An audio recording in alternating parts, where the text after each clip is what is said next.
Shalom Kids. Wah, sebelum mulai kita mau berdoa sama-sama. Lipat tangannya, tutup matanya. Tuhan Yesus, ini setiap kami Tuhan, hari ini kami mau lagi memuji dan memuliakan nama-Mu. Tuhan tolong pimpin setiap kami ya Tuhan. Hanya di dalam nama-Mu kami sudah berdoa dan mengucap syukur. Semua yang sudah siap memuji nama Tuhan sama-sama bilang amin. Wah, sekarang tepuk tangan di kepalanya sama-sama.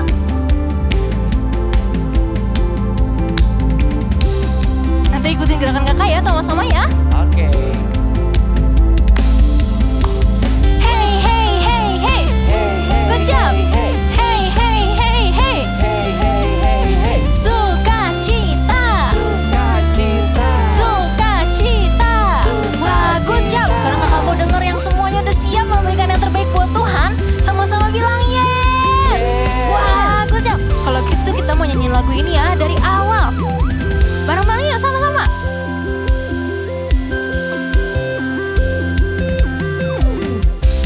Tuhan mengasihiku, Dia pegang masa depanku. Takkan pernah ku ragu, takkan pernah ku ragu, ku berharga di matanya.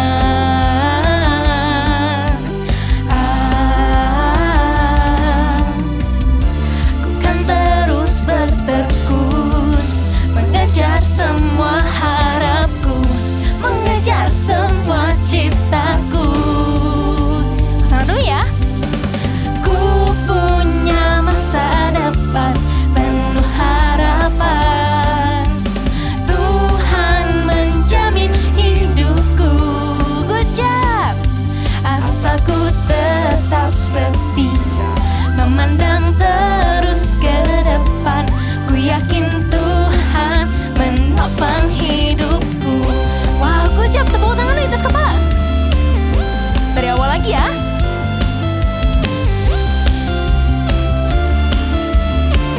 Ikutin sama-sama.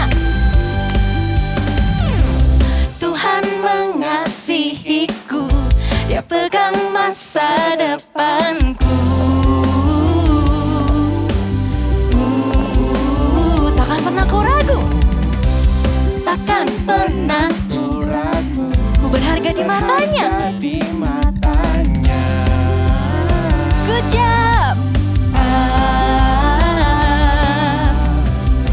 Ku kan terus bertekun. Lari sama-sama. Mengejar Larinya lebih cepat lagi, lebih cepat lagi. Mengejar semua. citaku. Good job. Ku punya masa depan penuh harapan.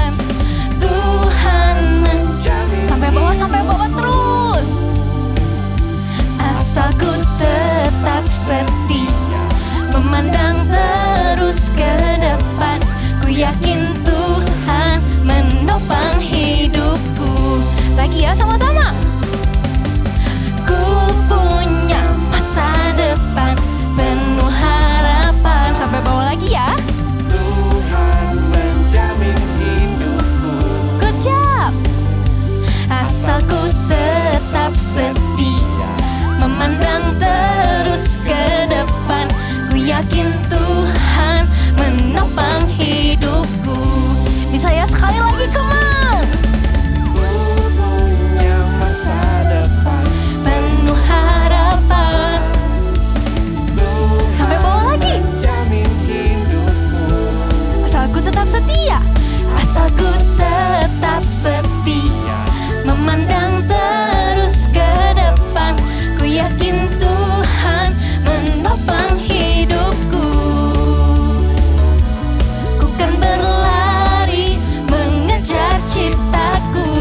Ku yakin Tuhan menopang hidupku. Wah, good job. Tepuk tangan kepalanya. Katakan haleluya. Haleluya.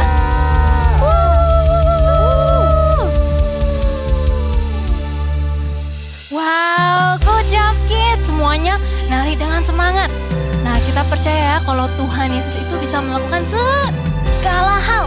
Jadi kita bisa menggantungkan hidup kita hanya sama Tuhan Yesus. Wow, good job. Kalau gitu kita mau sama-sama yuk masuk lebih bersungguh-sungguh lagi dalam hadirat Tuhan Yesus.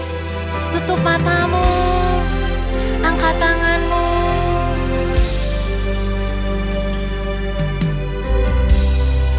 Kita mau belajar lagu ini ya dari awal sama-sama. Ku yakin saat kau berfirman, ku menang saat kau bertindak. Hidupku hanya ditentukan oleh perkataanmu. Katakan ku aman karena kau menjaga. Ku kuat karena kau menopang. Hidupku hanya ditentukan oleh kuasa-Mu. Sambil angkat tangannya sama-sama. Bagi Tuhan tak ada yang mustahil. Bagi Tuhan tak ada yang tak mungkin. Mujizatnya disediakan bagiku. Ku diangkat dan dipulihkannya. Saya, kita mau belajar lagi sama-sama. Ku aman karena kau menjaga. Kita kuat, ku kuat karena kau menopang. Hidupku hanya ditentukan oleh kuasa-Mu. Sambil angkat tanganmu lagi. Bagi Tuhan tak ada yang mustahil. Bagi Tuhan tak ada yang tak mungkin. Mujizatnya disediakan bagimu. Ku diangkat dan dipulihkannya. Bagi Tuhan tidak ada yang gak mungkin Tuhan bagi Engkau. Tak ada yang tak mungkin. Mujizatnya disediakan bagiku. Ku diangkat dan dipulihkannya. Sambil angkat tanganmu, katakan. Bagi Tuhan tak ada yang mustahil. Bagi Tuhan tak ada yang tak mungkin. Mujizatnya disediakan bagiku. Ku diangkat dan dipulihkannya. Ku diangkat, oh ku diangkat Bapa, dan dipulihkannya. Haleluya. Kami percaya Tuhan, Kau Allah yang besar. Kau selalu menjaga setiap kami. Kau mau selalu Tuhan menaruh hidup kami hanya dalam Engkau. Dan kalau sekarang Tuhan, kami mau mendengarkan firman-Mu. Kau yang tolong pimpin setiap kami ya Tuhan. Hanya dalam nama-Mu kami sudah berdoa. Haleluya. Amin. Shalom adik-adik. Wah, kali ini ketemu sama Kalen, tapi kali ini kita mau sama-sama belajar dari firman Tuhan. Nih, coba lihat dulu nih. Tangan Kalen lagi keikat sama sebuah lakban. Ya, waduh, dari tadi kakak tuh rasanya udah gak nyaman banget. Biasanya kita bisa gerakin tangan dengan heboh, mau kemana-mana bisa ya. Tapi kali ini di lakban rasanya sakit, pegel gitu ya. Pengen dibebasin gitu. Nah, firman Tuhan kali ini akan berkaitan dengan sesuatu yang terikat. Apa ya kira-kira? Nah, adik-adik coba kita harus sama-sama simak ya firman Tuhan hari ini karena kita bakal belajar sesuatu banget. Tapi sebelum itu ya contohnya cukup dulu. Kakak mau minta tolong dibukain dulu. Kamilka boleh bantuin dulu dibukain? Oke, thank you Kak. Oke, adik-adik udah siap? Oke, kalau gitu sekarang semuanya fokus. Oke, kakak mau cerita dulu nih dari seorang tokoh yang ada di Alkitab. Namanya Yudas. Siapa namanya? Yudas. Pasti adik-adik udah sering denger lah, betul ya? Dia salah satu murid Tuhan Yesus. Dia tuh orang yang baik loh sebetulnya. Tapi dia tuh punya sebuah kelemahan. Kelemahannya adalah dia tuh suka banget, cinta banget sama yang namanya uang. Segala hal bisa dia lupain karena uang. Waduh, ya kan? Nih, salah satu contoh ceritanya ya. Waktu Tuhan Yesus dengan murid-muridnya lagi perjamuan makan, ya, ada seorang wanita bernama Maria tuh. Dia datang ke situ bawa sebuah minyak, ya, namanya minyak narwastu. Minyak ini dikenal sebagai minyak yang harganya mahal sekali, ya. Tahu nggak minyak ini buat apa? Wah, ada yang bener jawabnya. Minyak ini dipakai sama Maria untuk mengurapi kakinya Tuhan Yesus dan menyekanya dengan rambutnya Maria. Wah, satu ruangan langsung wangi banget, wanginya enak banget adik-adik. Nah, di situ tuh Yudas langsung bersuara gini, kenapa minyak yang mahal itu malah kamu pakai untuk ke kaki? Kenapa nggak dijual aja, kan harganya mahal? Coba kalau kita jual, ya uang hasil jualan dari minyak ini bisa kita kasih ke orang-orang susah, ke orang-orang yang nggak mampu, yang nggak punya uang. Ya, padahal adik-adik di dalam hatinya tuh tujuannya bukan untuk memberi, tapi emang Yudas tuh mikirin, wah ini pasti bisa dapat untung uang banyak nih gitu ya. Dia tuh bahkan sampai firman Tuhan catat dia tuh suka ngambil uang yang bukan jatahnya dia. Nah, hari itu Tuhan Yesus langsung jawab, justru orang-orang susah akan selalu ada pada kalian, tapi aku tidak. Ya, di situ karena Tuhan Yesus sudah tahu bahwa memang waktunya Tuhan ya sudah dekat. Dia bilang bahwa Maria melakukan ini untuk mengingat untuk masa penguburanku, kata Tuhan. Nah, di situ pasti Yudas langsung berpikir keras banget, aduh gimana caranya ya, kok malah dipakai gitu aja, sayang banget kan uangnya bisa menghasilkan banyak gitu ya kalau minyak itu dijual. Nah, adik-adik ada satu kisah bahwa Yudas itu lagi datang ke imam-imam kepala ya, dia di situ datengin, dia tanya, kalau saya memberitahu tentang Yesus ada di mana, apa imbalanku? Waduh, kacau nih yang diomongin kok malah imbalan kalau dia memberitahu di mana Tuhan Yesus berada. Adik-adik, Yudas ini kan salah satu dari 12 murid Tuhan Yesus.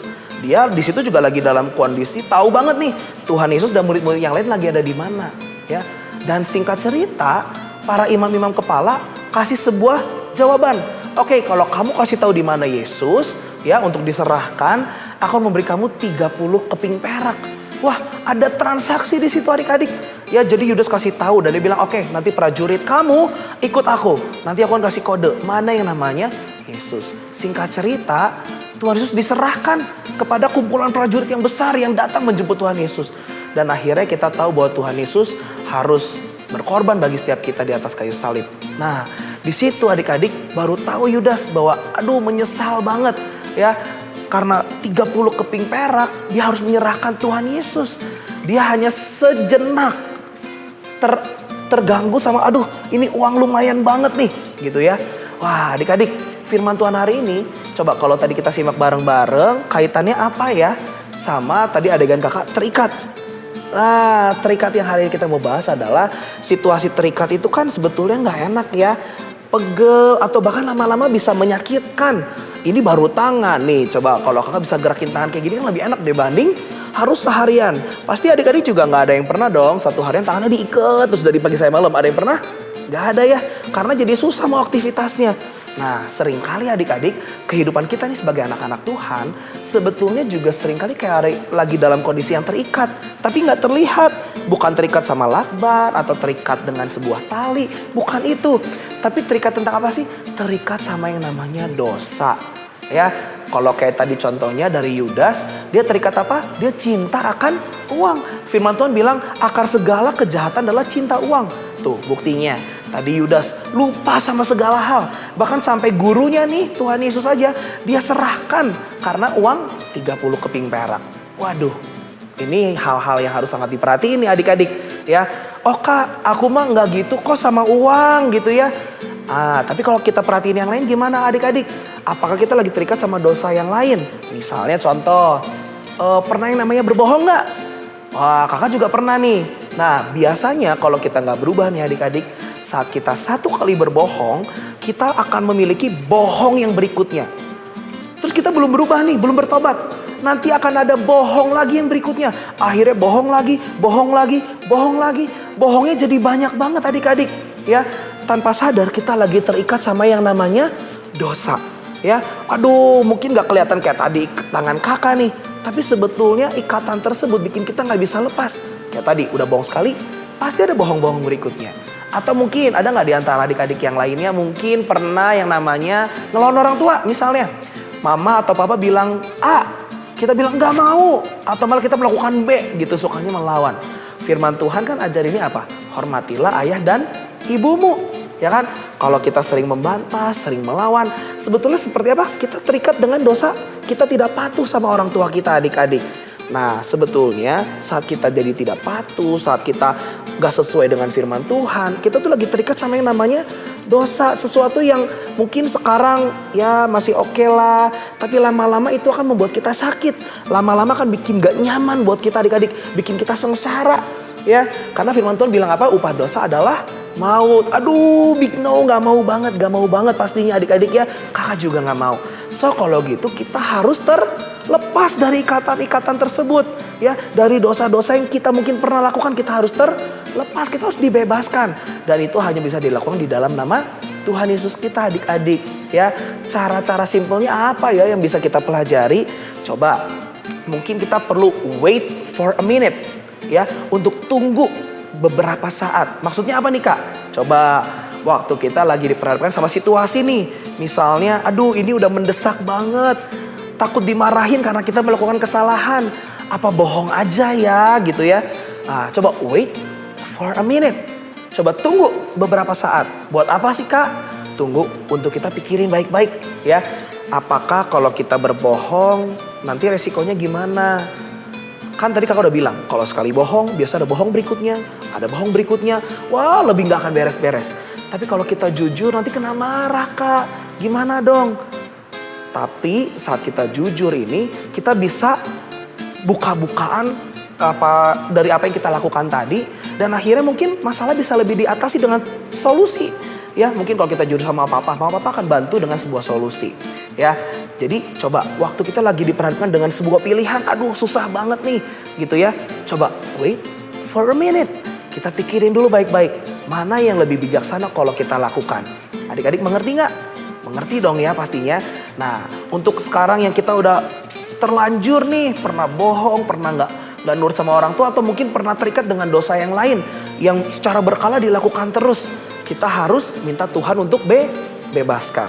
Nih, firman Tuhan di 1 Yohanes 1:9 bilang gini, jika kita mengaku dosa kita, maka Ia adalah setia dan adil, sehingga Ia akan mengampuni segala dosa kita dan menyucikan kita dari segala kejahatan. Yang percaya katakan amin.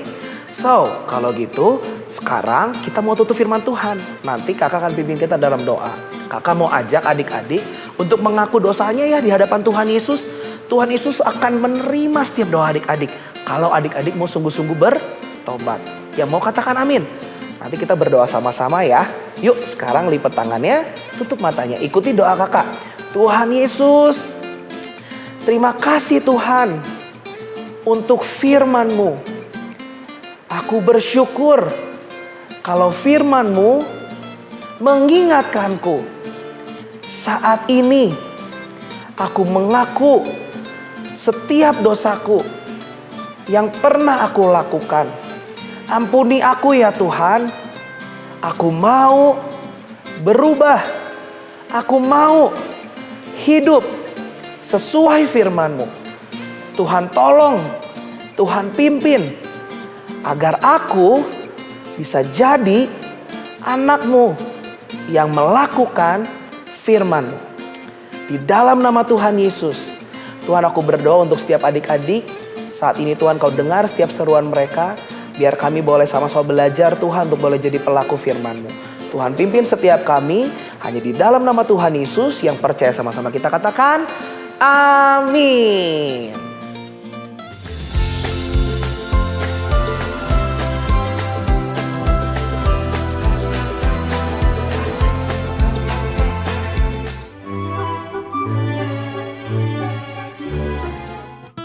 Shalom parents, kecanduan layar merupakan masalah yang semakin meningkat dan mempengaruhi anak-anak dan orang dewasa pada masa ini.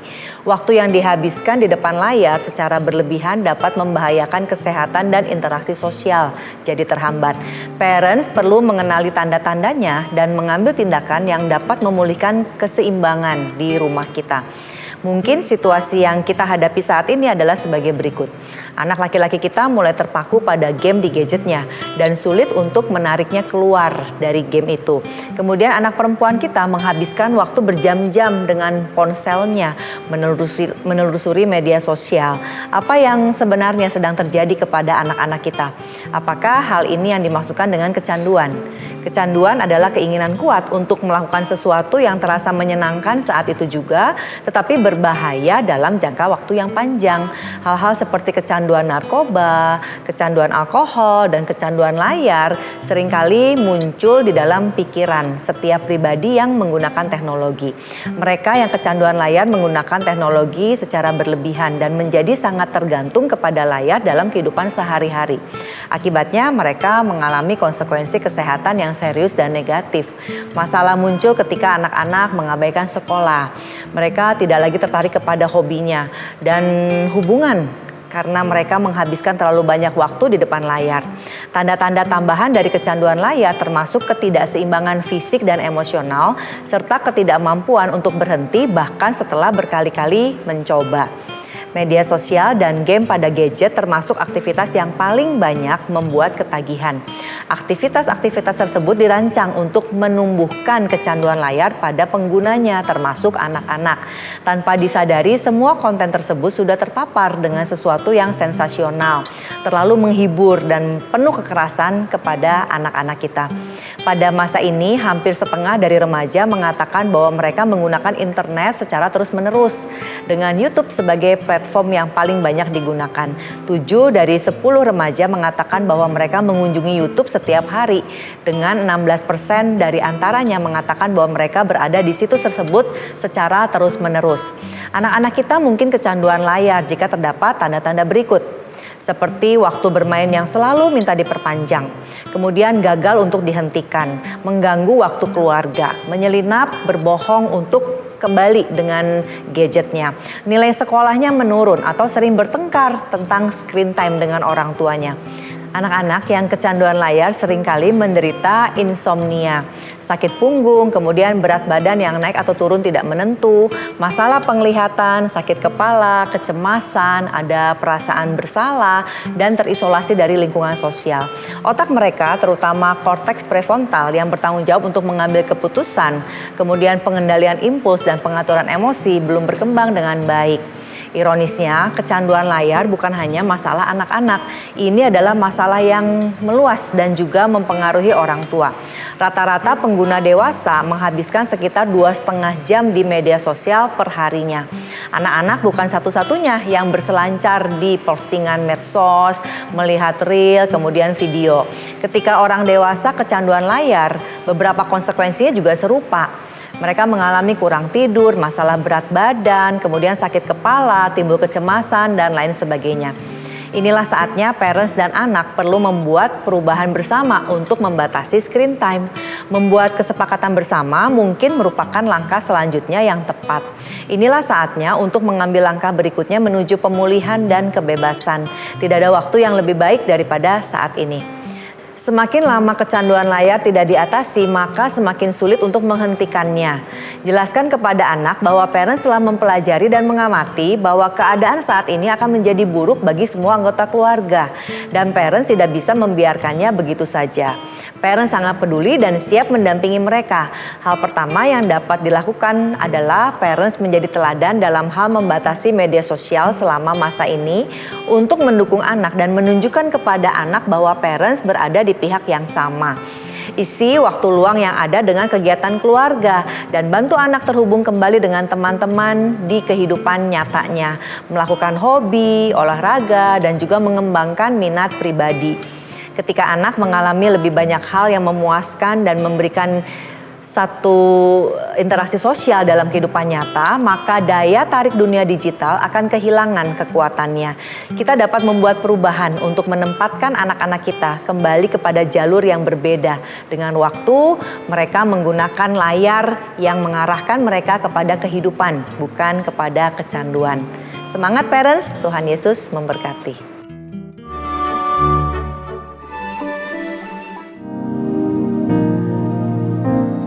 Tuhan Yesus, lindungi Opa Niko dan kami semua di bawah kepak sayap-Mu. Lindungi juga seluruh umat-Mu dan gereja-Mu di muka bumi ini. Bawa kami dalam keselamatan-Mu ya Tuhan, agar nama Tuhan dipermuliakan. Tuhan Yesus, Engkau yang melepaskan kami dari segala jerat penangkap burung. Tuhan, lepaskan bangsa dan negara kami dari segala rancangan yang jahat, agar kami hidup dalam damai sejahtera-Mu. Mari siapkan hati untuk menerima berkat Tuhan. Demikianlah firman Tuhan. Tuhan memberkati dan melindungi engkau. Tuhan menyinari engkau dengan wajahnya dan memberikan kasih karunia. Tuhan mengarahkan wajahnya kepadamu dan memberikan damai sejahtera. Terimalah semua berkat yang terbaik ini hanya di dalam nama Tuhan Yesus. Amin.